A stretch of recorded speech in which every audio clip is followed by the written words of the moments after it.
Yo, yo, yo. What up, fans of the sport? This is Lamech,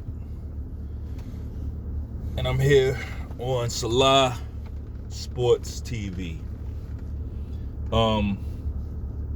Unexpectedly, we had a pretty good day of boxing yesterday, didn't we? Yeah? But before we get into it, I want you to hop on your back foot, right? And catch that like button with a check left. You know what I'm saying? Catch the like button coming in with a check left. And I appreciate that. And matter of fact, why don't you go ahead and hit that subscribe button too with the right. Man, so TEOFIMO LOPEZ and Mr. DEVIN HANEY had some words, didn't they? They had some words, didn't they? Sound like fighting words, didn't they? Right? Can we get one? That's all I want to know, because we've seen this before, right? We've seen this before. We seen this when Bud stepped what's homie name? Errol Spence, right? Yeah, we seen when Bud stepped to Errol Spence, right? What was that, 3-4 years ago? Never got the fight though, right? So I'm not gonna go too overboard, but I'm here for it, right? It's a little nippy out here, man. I guess it's officially fall now. It's a little nippy out here now. But that was some explosive stuff, huh? That was some explosive shit. I love it. Like, if we're gonna get that fight, I'm trying to think of a bigger fight. I mean, that's a pretty big fight. That's a pretty big fucking fight, you know. I'm gonna just touch on something that I could have done without, you know. T.O. Senior, right? I like T.O. Senior. I understand the passion. I really do. I understand the passion. Like, that's your son. I can only imagine, like, if my little boy was out there, I'd probably be the same way. But from the outside looking in, it's just not a bad look.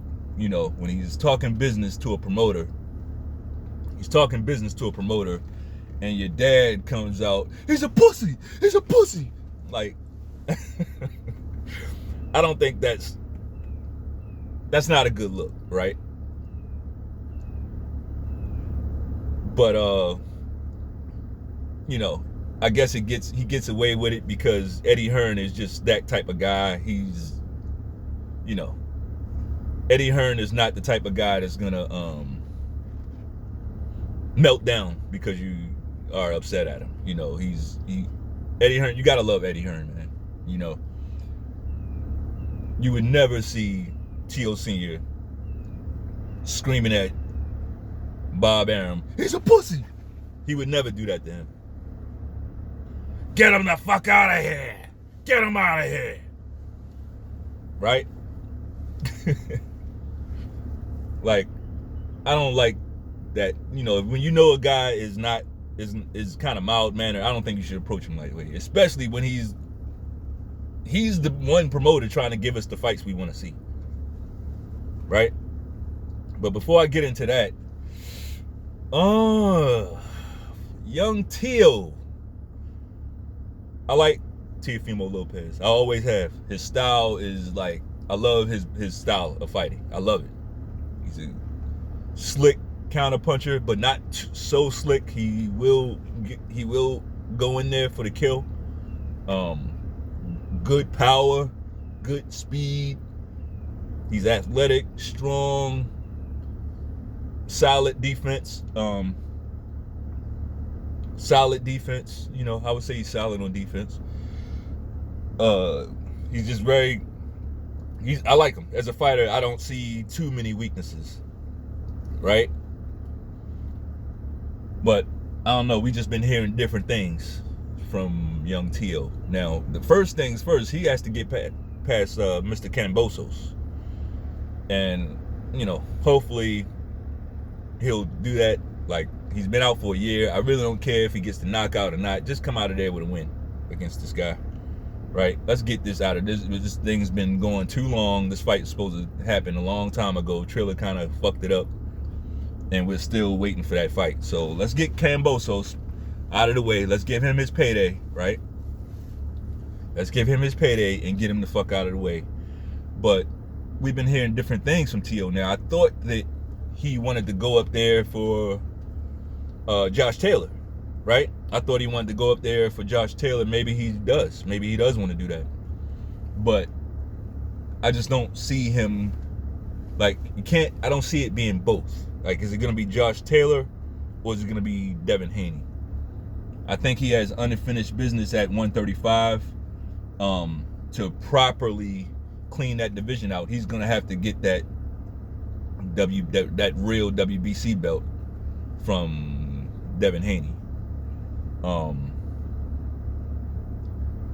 You know, we thought that he was undisputed, but, you know, Loma gave up the belt to get a franchise title and then fought TEOFIMO, you know, so the franchise title transferred to TEOFIMO instead of the WBC, the real belt, right? Real messy shit. Mauricio Suleiman and his bullshit, right? So now we have this situation. Haney was given the WBC belt, you know, and in order for Teofimo Lopez to say he is undisputed, that's a belt he's gonna need. Now, I don't think he really cares so much about that belt, because in his mind, I mean, he keeps saying it, in his mind, he's beating the guy, Loma, who just happened to give that belt away. So in his mind, he's undisputed, but he was kind of screwed out of it, if that makes sense, right? So T.O.'s gonna have to make a decision. He does look like he's a little big for 135, but I think he can make it. He can make that weight again. You know, if that fight is coming like by January, February, he should be able to give Haney that fight, you know. And hey, I'm here for it. Now, as for Haney,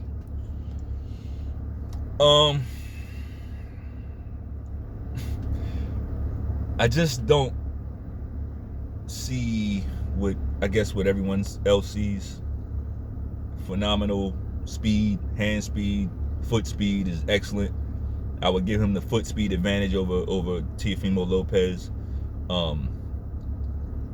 But I just don't see anything that would keep Teofimo from marching in there against this guy. Like, basically taking one to give one and getting Haney out of there. I don't know, like, if he has something that he hasn't shown yet, you know, fine, but I don't see it, you know. I don't see him really sitting on his punches, even though he comes in with this wide stance. You know, he does a lot of profiling in the ring, and he looks good. You know, it looks good, you know, the way he fights and everything, but I just don't see him hurting guys, you know. And what I've been seeing is that, you know, guys start off the fight respecting him, but then after they take a couple of shots, they kind of lose the respect and they just start marching in. Now,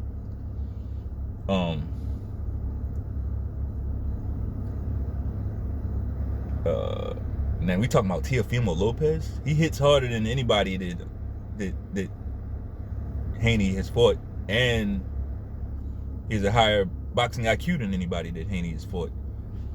So just looking at it, I gotta go with we'll see. We're not gonna get to that yet, but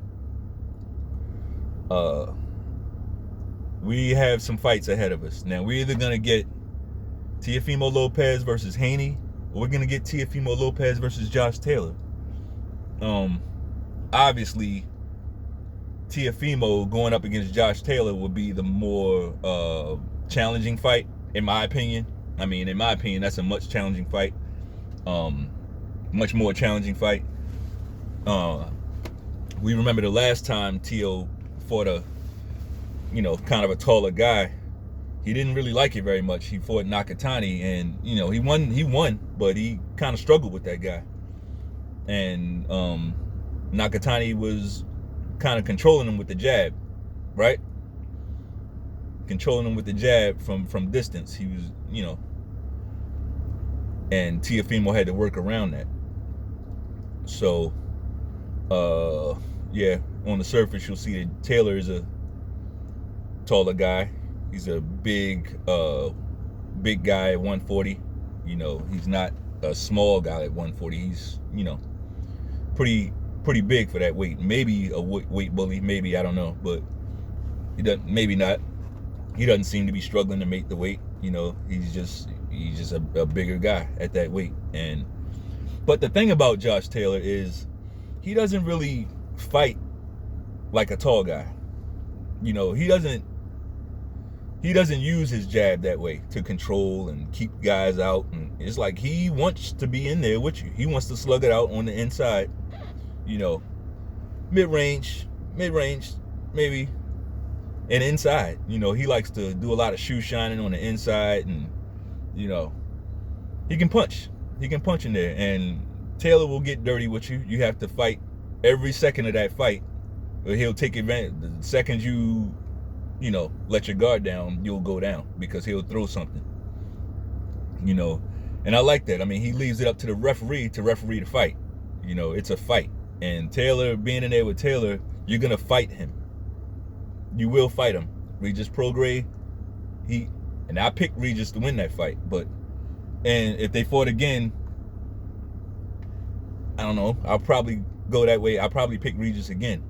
But the point is, it didn't seem like he was ready for that mauling on the inside that Josh Taylor was dishing out. So, a few rounds just got away from him, and then that fight was over there in Europe as well. So that played a part. He wasn't going to get any favors from the judges over there. It's to be expected. As for Teo, who I do expect to eventually top out at welterweight. I see TEOFIMO Lopez as a welterweight. He just seems like a big guy. And I think that's where he'll probably end up. So, that being said, him at 140, I see him having even more power than he has now. I feel like he might be compromising some of that power trying to make 135. So it's interesting. It's very interesting. And either way, we win. If we can get either one of those fights, Teo and Haney or Teo and Taylor, like either one of those fights work well for us. We win out. The fans win. Eddie Hearn, man. Eddie Hearn is the best promoter in boxing, in my opinion. And that's going away hands down. Like, he delivers the fights even at his own expense. He puts his guys in situations where they can look. He's not out there safeguarding his guys. He is not safeguarding. In fact, he's putting them in tough fights, tough fight after tough fight. And I see a lot of fanboy types who they like to side with promoters and promotion companies. Like, so because I like Floyd, I like this whole stable of fighters and that type of stuff. Like, they're not getting any money off of it, but for whatever reason, I guess they look at these guys as their father figure, or I don't know what it is, but they favor certain promotional companies over others. But not based off of, which is fine, but it's not based off of them delivering the fights. It's based off of other factors, race, or, social media presence, things outside of the sport, So, I guess I prefer Eddie Hearn's style because he's actually delivering what I'm here to see. I'm here to see the fights. Now, if Dillian White, a guy like Dillian White, if he was American, there's no way in hell he'd be fighting Otto Wallen right now. No way in hell. After what he just went through with Povetkin, and like he's right there on the cusp of getting a shot at the WBC. If he was an American fighter, he wouldn't be fighting or if he, I shouldn't even say an American fighter. If he was on the PBC, he would absolutely not be fighting Otto Wilder. After what he went through. He's got a title shot on the way for the WBC, a mandatory that he's been waiting 3 years for, and he's fighting this guy, okay? Now, Otto Wilder beat Tyson Fury. I don't give a fuck what they said. We saw the fight. We saw the cut. The guy was bleeding all over the place. All over his blood, all over his chest, his trunks, blood all over the other guy's trunks. Like, that was ridiculous. I mean, and that happened early in the fight. But it was past the threshold for him to get the victory. He should have won. Now, it would have been nothing for them to give it, not even give. He earned the victory. So of course, Tyson Fury could have got a rematch, but that ain't what happened. They just, kept it going. Blood everywhere, blood all over the ring, all over the ref, blood all over everybody. But we had to make sure that Tyson Fury got that win. So, his whole shit is smoke and mirrors. Yeah, he beat the shit out of Deontay Wilder fair and square. We know that. I called it, like, it's not impressive to me because we know what Wilder is or was, whatever. But Dillian Whyte is going in here with this guy, and this is a definitely trap fight. Now, I'm picking Dillian Whyte to knock this guy out. I think he has learned his lesson. I don't think Otto Wilder has that one punch knockout power. I don't think so. I think he has to box Dillian Whyte, and I think that's playing with fire because Dillian Whyte can box you. If he wants to control you with the jab, he can do that. He has a great jab. He has one of the better jabs in the division. So he can do that. I mean, we saw Dillian Whyte basically control Oscar Rivas with his jab pretty much the whole fight until that late knockdown. But that's how he won that fight, off a jab. The first Povetkin fight, he was dominating the fight off his jab. He was just working off the jab, So we know that he can do that, and we know he has that left hook, right? So I gotta pick Dillian Whyte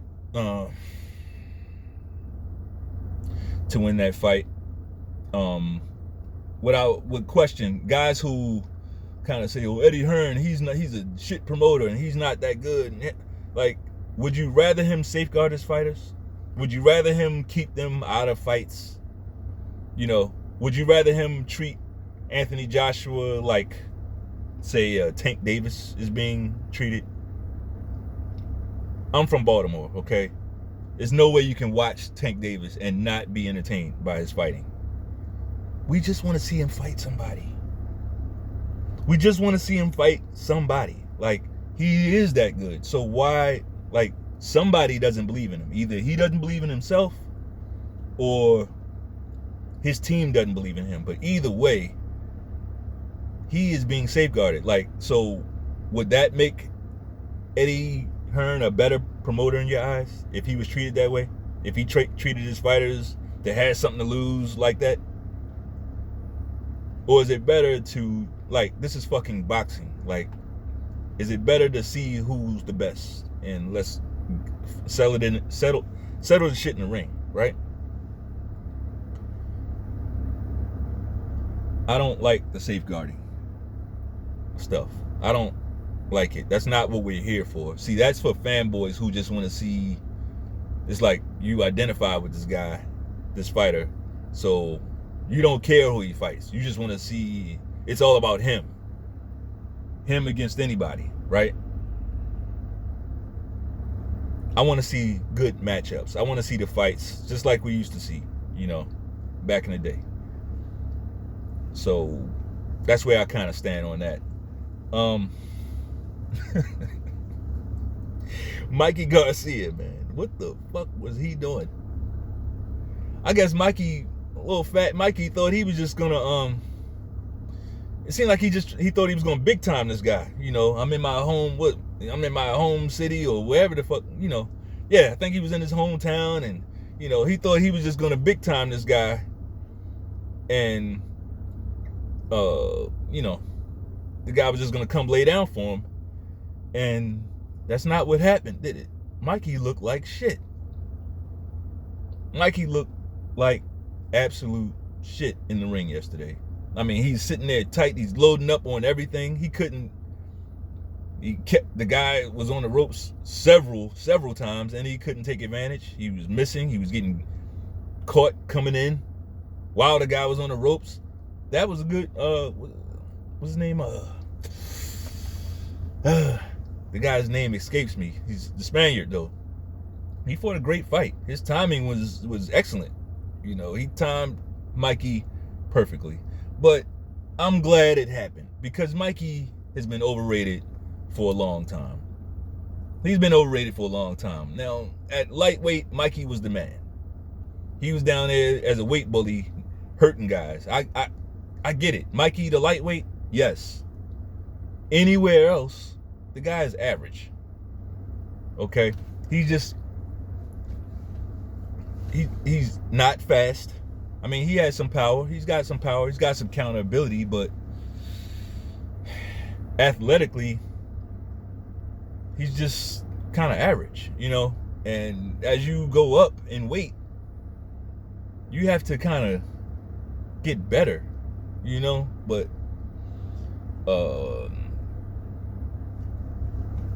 one thing that this does do, this doesn't make Errol Spence's victory over Mikey look very good. Now, does it? Now, we have to really, really degrade Errol Spence's win over Mikey Garcia, especially considering he didn't get him out of there. He didn't stop Mikey. He didn't really wobble or hurt Mikey, and Mikey wasn't throwing punches. So this guy who, you know, a lot of people are saying is a pound for pound guy, Errol Spence, right, was in there with a blown up lightweight and didn't get him out of there. Not only that, I saw some stuff late in that fight when he did Errol Spence tried to step on the gas a little bit and say, wait, I gotta get this guy out of there. Mikey started countering him hard. He really did. So, and then when that happened, Errol backed up and started boxing again. So that whole stable, man, that whole stable is kind of overrated, right? Kind of overrated. They tend to get exposed when they go against other stables. Something that they're doing over there is not on the level with other promotional companies. Errol Spence was the much bigger guy. He's one of the bigger welterweights. Mikey is he has to be the smallest welterweight, or was at that time when he was fighting there. Like, so yeah, after last night, now we got to look back at that victory as not very impressive, huh? I mean, Errol Spence, he's not stopping anybody these days. Well, he's not, whatever. We're not going to talk about Errol Spence.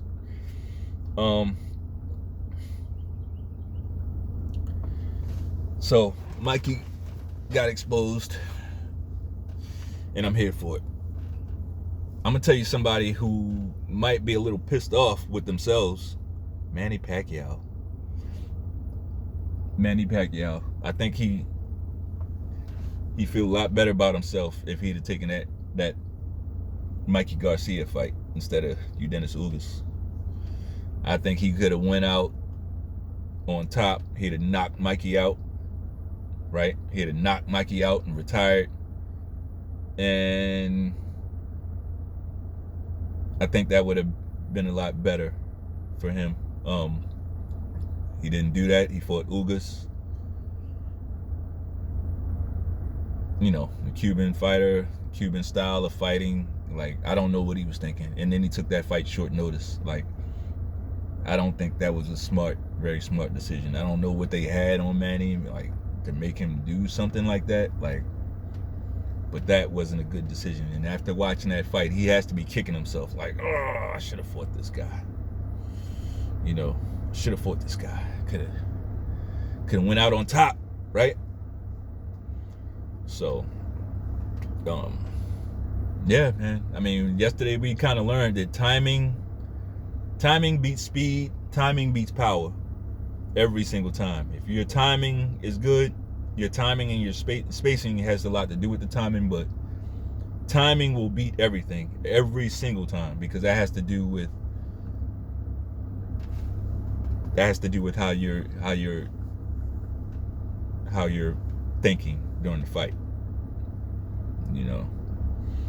And we learned that, you know. I got an early prediction for TEOFIMO, LOPEZ, and HANEY, and I think TEOFIMO wins that fight, man. Right now, I think TEOFIMO wins that fight. Somebody has to get with HANEY and teach him how to hurt. Maybe, I don't know, teach him how to hurt the other guy. You know, I like the fact that he's defensively responsible. Maybe it's a reason for that. Maybe he doesn't react well to punches or certain types of punches. Maybe his resistance isn't where it should be. Okay. But here's the thing about that. If you're not giving the other guy something to think about, your punch resistance will be tested more and more, because there's nothing that's gonna back them off, if that makes sense. Like, okay, I get it, you know, you don't want to take certain types of shots, but if you're not hurting the other guy, you're gonna constantly have to be ducking and dodging, right? Basically, a good offense is a good defense. A good offense is part of your defense. When you start touching the other guy and hurting him and breaking him down, now you're taking something off his punches. You see that? You're taking something off of the punches that are coming back at you, because he's getting worn out. His body is getting worn down. Right? That's the book on Deontay Wilder. That's the playbook. Yeah, this guy has a hell of a punch, but his punch resistance is shit. So if I can get to this guy and hurt him, like, he'll be that much easier to beat in the later rounds, right? So the one thing that isn't going in TEOFIMO's favor is the fact that he's been off for a year. So like I said, he just needs to get through this Kambosos fight. You know, he's been off for a year. I don't expect him to, like, I'm personally not gonna I'm not gonna trash him if he doesn't knock out Kambosos. I'm not, you know. He's been off, you know. So at the same time, Kambosos has been off too. So, but I do expect him to win, and of course I wouldn't be surprised to see him get the stoppage on this guy. But I'd be surprised if HANEY wasn't stopped. And I know that sounds crazy, but I think against Teo, I just think he has too many tools.